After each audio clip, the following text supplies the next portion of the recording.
Welcome to This Explainer. Today, we're unpacking a concept from Linkspreed that honestly challenges the very foundation of how we navigate the digital world.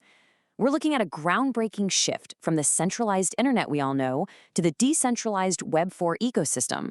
And right at the center of this revolution is a brand new browser called Bridge. So let's start with a crazy fundamental assumption that hasn't changed in exactly 30 years of browsing the internet. For 3 entire decades, the browser has arguably been the most important piece of software on the planet. And yet, it's probably the least reinvented. Because underneath every single URL bar you type into, the exact same stubborn rule applies. To find something on the internet, you must ask DNS, and DNS is owned by someone else. You're constantly asking a centralized gatekeeper for directions, and that gatekeeper has the power to track you, charge you fees, or even block you entirely.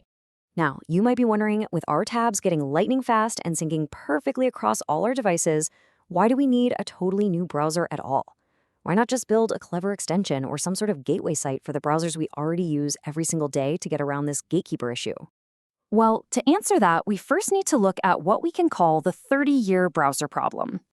To truly grasp Linkspreed's solution, we have to contrast the old world of renting domains through ICANN, who is essentially the internet's traditional landlord, with the new paradigm of absolute ownership. This is driven by Linkspreed's infinite name service, or LNS. The old DNS model is built entirely on middlemen fees, certificate authorities, and endless hosting bills. It's literally like renting an apartment with a landlord can just hike your rent or change the locks whenever they want. You are renting your digital existence indefinitely.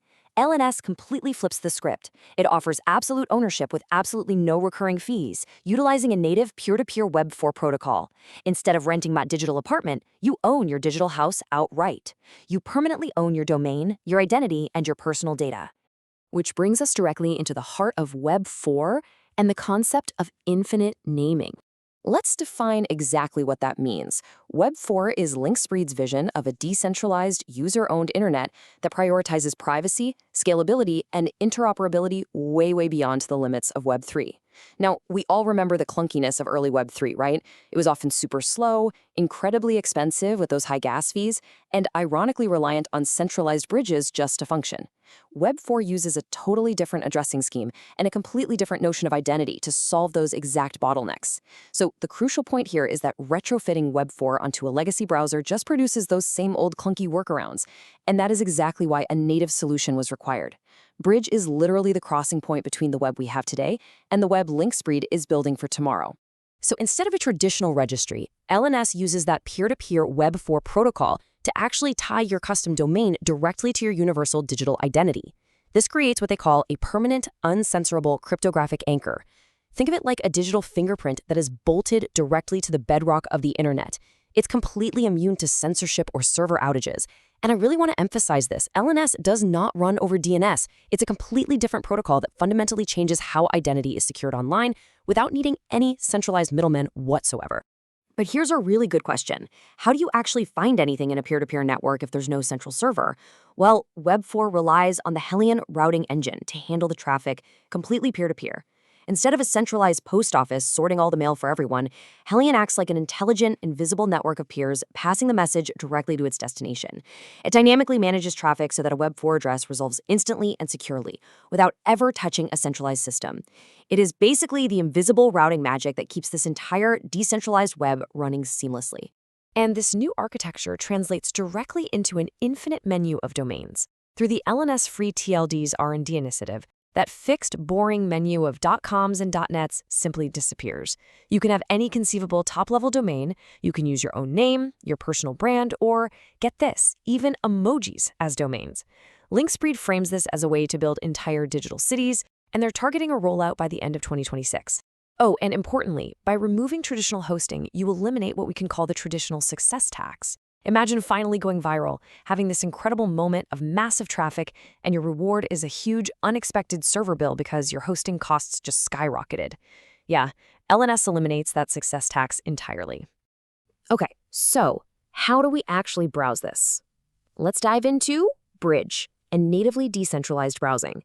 Because look, a browser is only as valuable as the network it can actually reach, right? Linkspreed gets this, so they are consciously starting small and growing deliberately alongside the ecosystem.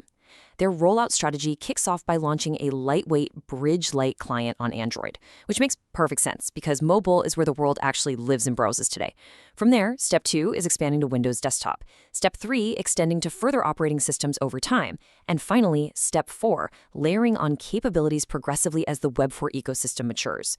By shipping a lean, dependable Lite client early on, they are putting a working Web4 entry point into people's hands right now instead of just waiting around for perfection. But Linkspreed's vision actually goes way past software. We have to look at the hardware for a new Web 2. The core idea here is that a genuinely new internet just cannot be assembled from generic off-the-shelf devices. Hardware and software have to be designed in perfect harmony, and they're doing this via the W4 OS.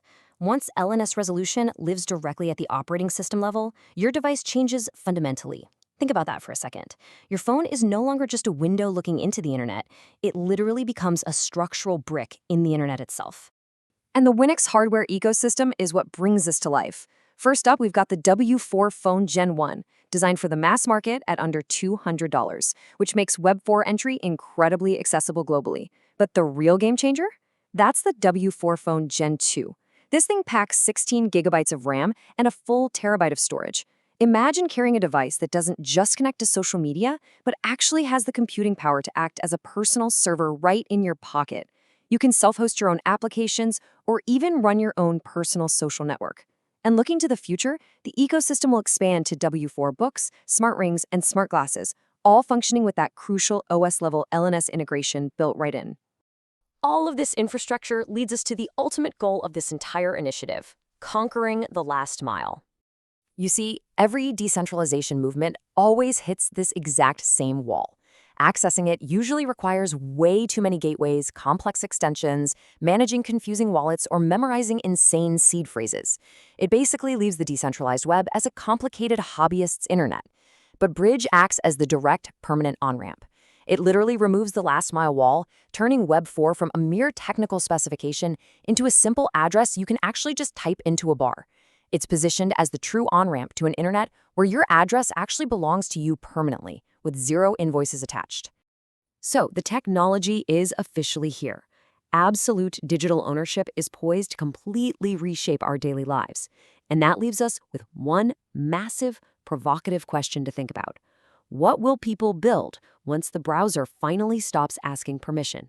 The possibilities are absolutely endless. Thanks for joining me for this explainer, and keep exploring.